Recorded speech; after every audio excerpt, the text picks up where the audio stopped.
కొత్తకోట పట్టణంలో చల్ల Vamshi Chand Reddy Nyay Yatra corner meeting నిర్వహించారు. ఈ కార్యక్రమానికి రెవెన్యూ సమాచార శాఖ మంత్రి పొంగులేటి శ్రీనివాసరెడ్డి హాజరయ్యారు.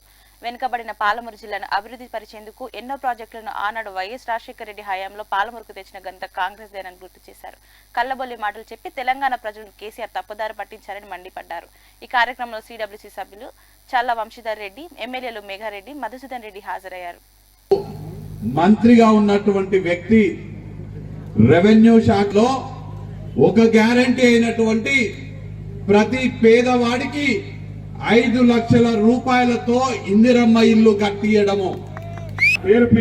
పేరు పార్లమెంటు మన పార్లమెంటు నుంచి నిలబడి కాంగ్రెస్ పార్టీ నుంచి నిలబడి గెలవబోయే అభ్యర్థి డాక్టర్ చల్లా వంశీచంద్ర రెడ్డి గారు. అదేవిధంగా ఈరోజు ఈ కార్యక్రమానికి నేను పిలిచిన వెంబడే ఇక్కడికి వచ్చిన సహసేన శాసనసభ్యులు అన్న శ్రీహరి గారికి, అనిరుద్ధ్ రెడ్డి గారికి, వనపర్తి జిల్లా కాంగ్రెస్ పార్టీ అధ్యక్షులు రాజేంద్ర ప్రసాద్ గారికి, సోదరుడు రాజ్యాల యుగంధర్ గారికి మరియు అధ్యక్షులు మహిళా కాంగ్రెస్ అధ్యక్షులు ఎస్సీసీఎల్, బీసీసీఎల్ గురించి, వాళ్ళ దోపిడీ గురించి మనం మాట్లాడుకున్న సందర్భాలను మనం చూసినాం. గత కార్యకర్తలకు పెట్టారు. మళ్ళీ రెండోసారి కూడా ఈసారి ఎండిగడ్డి పెట్టడానికి ప్రజలు సిద్ధంగా ఉన్నారు అని కల్వకుంట్ల చంద్రశేఖరరావు గారికి ఈ వేదిక ద్వారా తెలియజేస్తున్నాను.